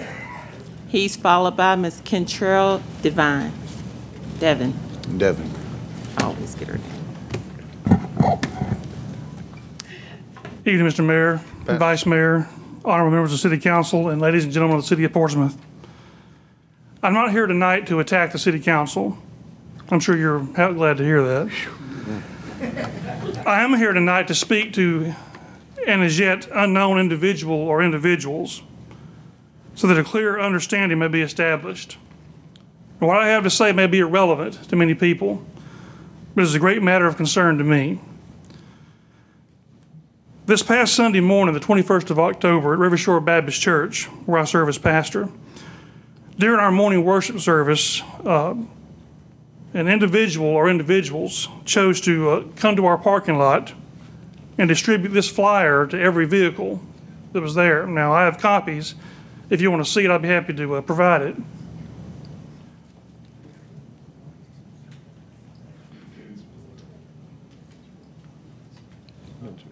I won't go into the details of the contents of this flyer. However, as you will be able to see, it's clearly a negative assessment of an individual who is running for office in our city. Now, people's opinions are their own, for a candidate, against a candidate, for their performance or against their performance. However, I'm not here to address the performance of our city council or anyone's qualifications. What I do have to say to those who are responsible is this: Rivershore Baptist Church is a place of worship. It's not a campaign headquarters. It's not a platform for any candidate, any campaign, or any party. It was very disturbing to me that someone would take it upon themselves and dishonor a place of worship on a day of worship by coming onto church property during a worship service and without permission being given, distribute this kind of material. Any opinions anyone has for or against a candidate, either serving or running for office, is their own business. But what happens at the church, where the responsibility for ministering to a congregation that's been placed under my care, is my business. And I wish to make it clear to those who are responsible, I do not approve of nor appreciate this action. And to those responsible, whoever you are, I say this: if this is kind of activity is your priority on Sunday mornings, you've already lost my interest. On Tuesday, November the 6th of this year, the people of our city will have an opportunity to go to the polls and exercise their freedom and constitutional rights and vote their conscience and conviction. I encourage everyone to exercise their civil responsibility and constitutional right and vote, a right for which so many over the years have paid the ultimate price to protect and to preserve. But I want to make it clearly understood for anyone who would think otherwise, that as long as I have the blessings and the responsibility of serving as the pastor of this congregation, that Rivershore Baptist Church will be what it was intended to be and established to be, a house of prayer for all nations. Thank you for your time. May God bless the city of Portsmouth. Thank you, Pastor, very much. Dr. Edmonds. Pastor Kelly, same thing happened at our church too. Somebody came out and distributed these flyers on windshields without getting permission to do it. And I feel like you do, desecrating the house of worship and the grounds that it's on. I stand with you in that. Thank you, Dr. Edmonds. Councilman Hurtick. Thank you, Mayor. Ladies and gentlemen. Pastor, I can help you to some extent with who this is because this organization, Community Leaders for Change, have run a number of ads in recent weeks in the Currents against the mayor and me. Our research reveals this. Community Leaders for Change, it has a treasurer by the name of Sebastian Stant. Mr. Stant is a partner of another individual by the name of Isaac Detrick. As one might imagine, they are paid political workers associated with the campaign. Mr. Stant is particularly interesting because he is a 20-year-old college dropout who lives with his mother in Norfolk. He's not even a registered voter. This particular PAC is improper, frankly, it's not even registered with the State Board of Elections. And I can tell you that according to conversations recently with the Commonwealth's attorney, Mr. Stant at least is being investigated for election-related crimes. These people are frauds. And I can tell you, sir, that the Commonwealth is looking into this, looking into these people, and this is not the way we need to run elections in this city or in America. Thank you. Thank you. Let me, Mr. Moody. You know, along that same line that my colleague just mentioned at one of the candidate forums, I think it was West Haven Baptist Church, there was a gentleman there, his first name is Emmanuel. He also is from Norfolk, so it must be something in the air reference Norfolk. He was handing out what I call something even worse. It was a court record of one of the candidates. And if you read the first part of it, you would have thought the candidate was charged with drunken driving. But if you read the end of it, which probably very few people did, it says he was found not guilty, wasn't processed.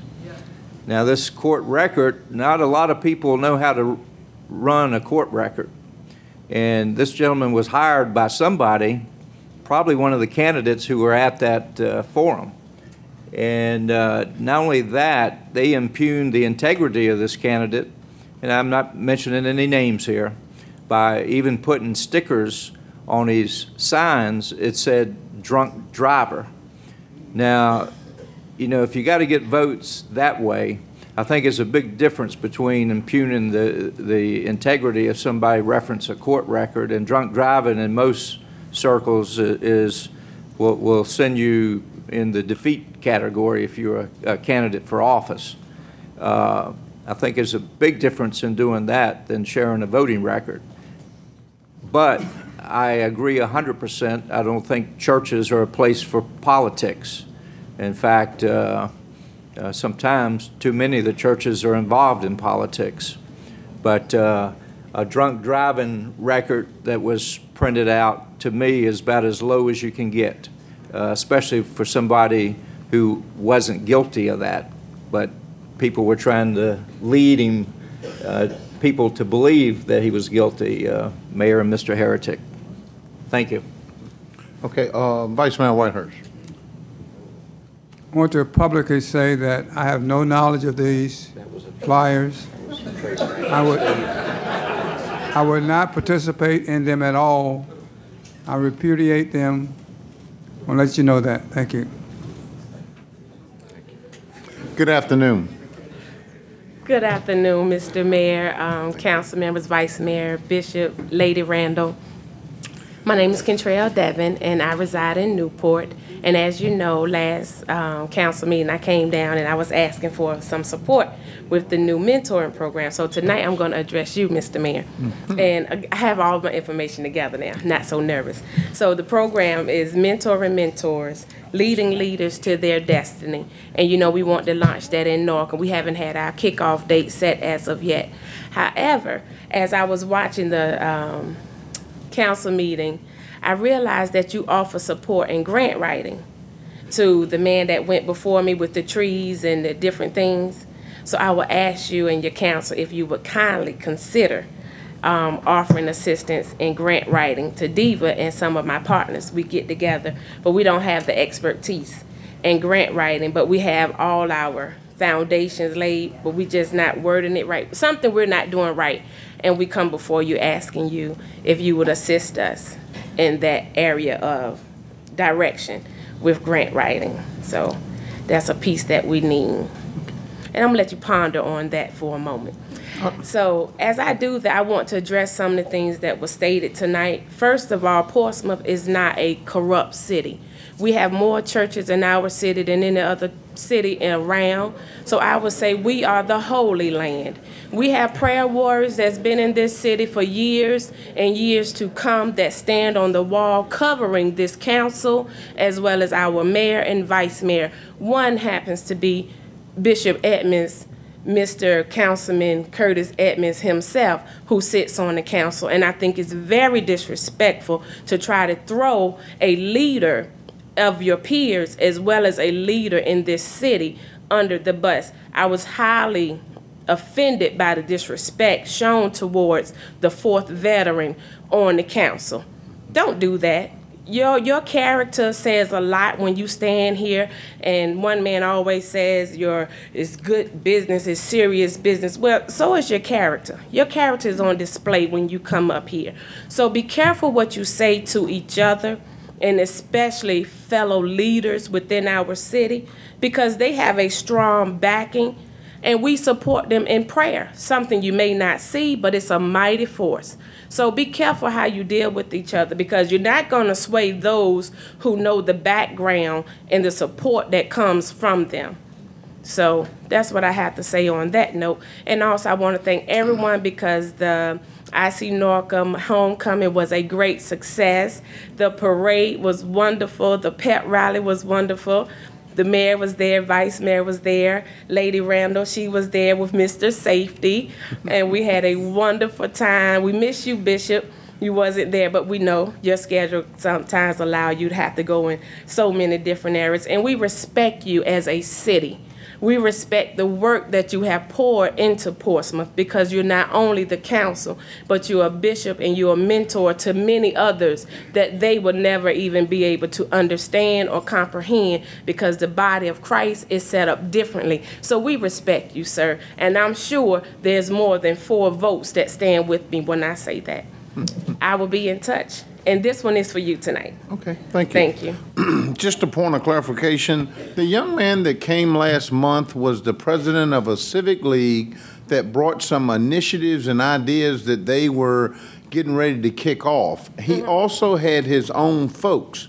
What we offered to help him with, he mentioned tree planting and some things, that marking where lines and things of that nature were. I don't know if we offered the grant writing services, but we offered to work with him, because he actually had a very good presentation. Mr. Preston Vaughn from the Lee Ward Civic, was it Lee Ward? Yeah. So I don't think we offered grant writing services. We offered to help him in any way the city could, to make sure that whatever he was trying to foster in his community, that we were going to be a part of it. So we'll extend that same invitation to you, anything you're doing for our city, because you know we really do appreciate, and I personally, the things that you do in our community with our young people. It means a lot, and so keep up the good work, and thank you for those respectful comments. Thank you, sir. And as always, I'm praying for the city of Portsmouth. Thank you. Mr. Moody. Thank you, Mayor. Ms. Devon, at our last meeting, you were here, and you gave me one of these, and I did. You know, I gotta truthfully tell you, I looked for it, and I'd be darned if I could find it. So if you would give me another one, I committed to make a small donation. And if you give me another one, I will do that. Well, I tell you what you do. You keep that one, Mr. Right. Mayor. I will see you. I will see you later. And we're going to get this thing done. I am a believer where 1 or 2, may not be 4, Mr. Whitehurst, but 1 or 2 can get a job done. Thank you. Thank you, ma'am. Vice Mayor Whitehurst. I probably should keep my mouth shut, but let me tell you something about veterans. When I came back from Vietnam, we were called baby killers. That's the way people who were veterans were disrespected.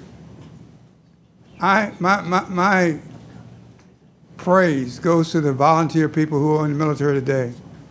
I saw on the cover of a magazine, a white female, blue-eyed, with both legs blown off. She wanted to stay in the military. That's awesome. When I was in the military, and Sergeant Major could tell you, you get nicked by a bullet, you're ready to go home. These people are different. They're fighting for you and me. And I'm thinking that we have people here that ought to be able to help make sure that you understand what's going on. People that serve today, all volunteer service, are doing a tremendous job. Makes my blood really feel good when you come to the airport, people clap when a person is in uniform on an airplane. Or that's different. It's different than what I experienced. We need to honor those people because they're really good. So she left. You want to hear the truth. I'm sorry about that. The truth is we have a all volunteer service that's doing a wonderful job. We ought to make sure we appreciate them. Thank you, Vice Mayor. Okay, Madam Clerk. Our next speaker is Mr. John Livesey, and he's followed by Mr. Tony Goodwin. John's back. Good evening, Mr. Mayor, Mr. Vice Mayor. Hey, sir, how you doing? Members of the City Council, City staff. My name is John Livesey. I live at 229 Mount Vernon Avenue, and hopefully I'm going to lighten things up a little bit here. I'm a member of the Port Norfolk Civic League, and I'm here to invite everyone to two upcoming events we're going to have in Port Norfolk. This Sunday, we will hold our first annual Booyah 5K Run and Fun Run. This is a Halloween-themed 5K run through the streets of Port Norfolk, winding past decorated Victorian homes. The little monsters, our young ones, will run at 8:30 a.m., followed by the 5K run starting at 9 a.m. The race starts and finishes at Fountain Park. We're encouraging runners and spectators to wear their best Halloween costumes. After the race, there will be a costume judging in the Fountain Park. The race is being professionally timed. Safety is being provided by both the Portsmouth Police Department and the Sheriff's Department. We will have displays of several vendors, and they will be selling their wares in the park. The Eat the Streets 757 food vendors will arrive and start serving at 10:30 a.m. We'll have a U-Haul truck at the park, and we're hoping to pack it with food for the food bank. All the food will stay in the city of Portsmouth. All the race profits will be split between the food bank and the Port Norfolk Parks Committee. We have put a huge amount of work into this. We hope it will continue for years to come, and we think that it will be a tremendous asset for both our neighborhood and for the city of Portsmouth. On Sunday, December the 9th, we will hold our annual Holiday Homes Tour. We invite everyone to come out to Port Norfolk to two of the 5 decorated homes. The neighborhood, as usual, will be beautifully decorated also. We're very proud of our neighborhood. It's a great neighborhood. It's great to live in, and it's a great neighborhood to visit. Walk or bike through our neighborhood. Stroll along our waterfront. You can launch a kayak. You can actually fish from the waterfront. It's the only place in Portsmouth you can do that. Stop at our Reflection Park, which is our cancer awareness park. It's truly inspiring. Visit our shops. We have several in our shopping district. If you come and visit, you'll see why we choose to live in Port Norfolk. Again, we invite everyone to come to these events. They're good for our neighborhood. They're good for the city of Portsmouth. And I'm quite sure and can guarantee that when you leave, you'll be in a better mood than when you arrive. Thank you. Thank you. Thank you, John. John, let me just ask, when did you get back in town, sir? I know you went out West Coast, was it? I was in June. I'm sorry, in June. Okay. Thank you. Welcome back, sir. Mr. Tony Goodwin is next, followed by Ms. Pat Simons.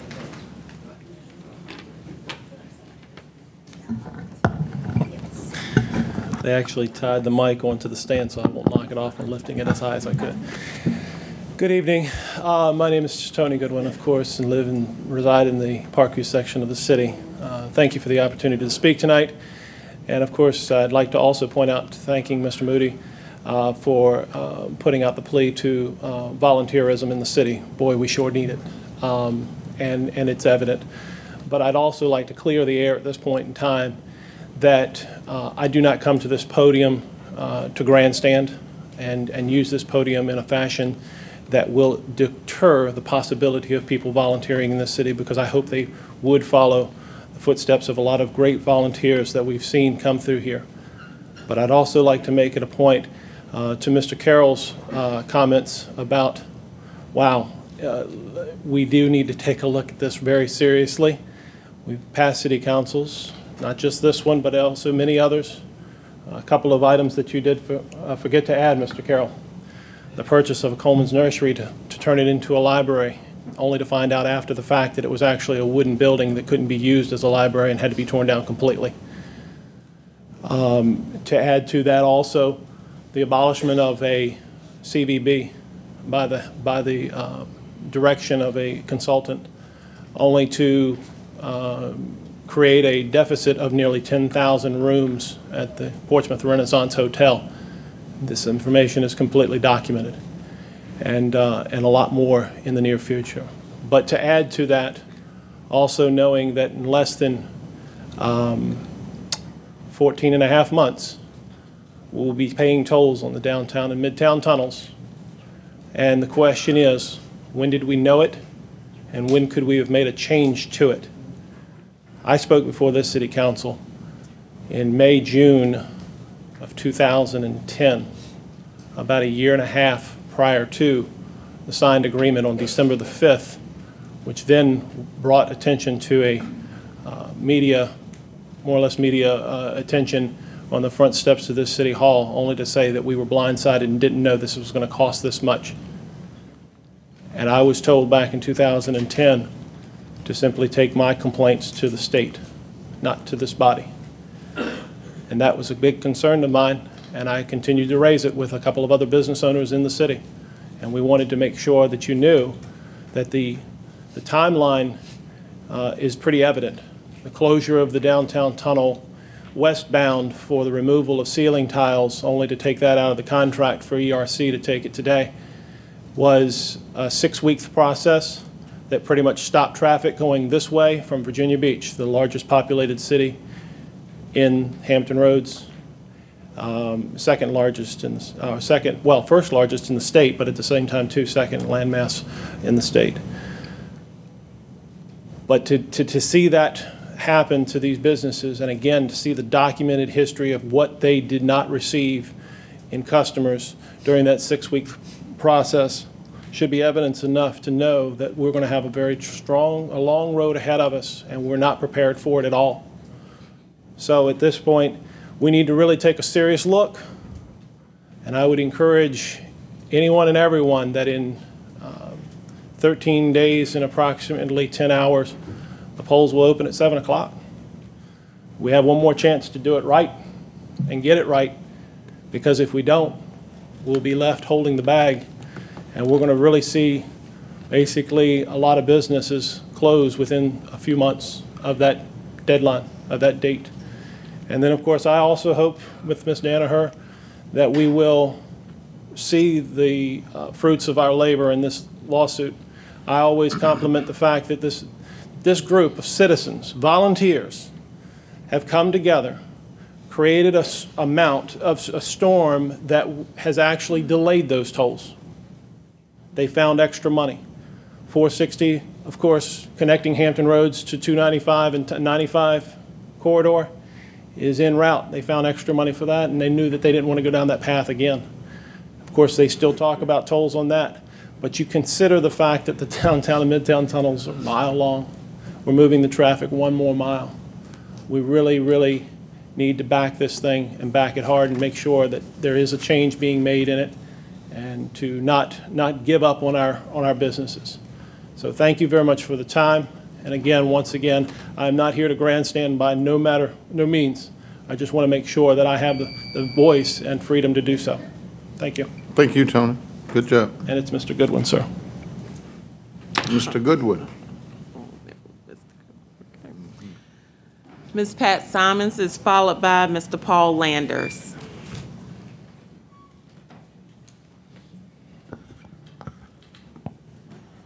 Good evening, council, staff, appointees, and citizens. My name is Pat Simons, and I reside in Mimosa Cove. I'm kind of going to be all over the map here because of everything I've heard here this evening. The thing that concerns me the most is the Portsmouth Supplemental Retirement System.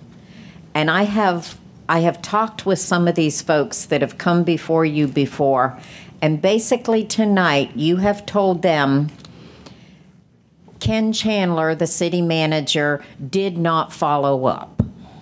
So what else did Ken Chandler not follow up on? He apparently knew about the auditor position that was going to be authorized, but he didn't fund that. He may or may not have known that your local school board was misappropriating $52 million without your knowledge. But if he did know, he didn't share that with you. And tonight, I witnessed only two, Mr. Moody and Vice Mayor Whitehurst, that voted against awarding that guy who didn't do things $200,000 for nothing, and as a reward for all this stuff he didn't do. Now, Mayor Wright, Mr. Heretic, and Mr. Edmonds, you voted to give away that $200,000, and November 6th is coming. People need to know that you voted to just give away $200,000. You could have well taken that $200,000 and dumped it into that retirement system. Maybe even save somebody's home from going into foreclosure. But no, you just gave it away to the guy who didn't do his job. Now, I am just in shock. And when Deborah White read this letter that the mayor signed, oh, wasn't that full of sugar and flowers? Didn't it sound pretty? What right did you have to give a guy who didn't do anything a letter like that? This is just ridiculous. Now, I've heard people campaigning on the tax rate and how they've reduced the tax rate from this to that. And in fact, the tax rate was reduced. However, because of the assessments that went up, you actually doubled the money you took from citizens. You may have decreased the tax rate, but you raped this citizenry of this city. I went from paying $3,000 a year to paying $7,000 a year while you were voting for reduced tax rates. And now, the past couple of years, you've been increasing them because you still don't have enough. You went from a budget 8 or 9 years ago of about $150 million a year to now $550 million a year. And where did that money come from? It came out of our pockets because of the increased assessed values and the fact that you never reduced a tax rate that lowered our tax bill. Never. Our taxes never went down. They increased every year. Now, another issue came up about the two deputy fire chiefs positions. And it's my understanding you were just in a workshop and Mr. Oaksman managed to come up with this wording or whatever it was. You needed to do this resignation on the city manager, but yet he didn't have time to come up with something to do away with this job, this $98,000 job that we still don't know what it is. I just don't understand. But I want to say again, I am so glad that November 6th is coming. Thank you. Mr. Paul Landers is followed by our final speaker, Mr. Garland Alexander.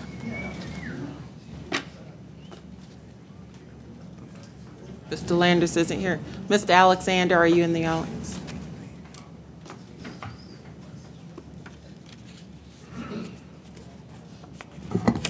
My name's Garland Alexander. I live at 2913 Tanbark Lane, Portsmouth, retired Portsmouth firefighter. I don't know where to start after that one, but I can't believe that 5 of the 7 voted, like she said, to give this individual this money. Now, maybe I don't know what the deal is about his contract, but you council's seen fit to not give raises in the past. They give these budgets, call them a raise, give you a budget last year, and then give you a bonus last year, and then give you another bonus this year that you didn't carry over from last year. And now we're going to throw away $200,000 on a guy on the way out, as well as $98,000 for somebody he brought back here. And we still don't know what his job is. So I guess, like some of the other speakers have said, November's coming, so we'll have to deal with it then. Thank you. Thank you, sir. Members of council, there's no additional business to come before you this evening. Okay, we're adjourned. Thank you. Good night.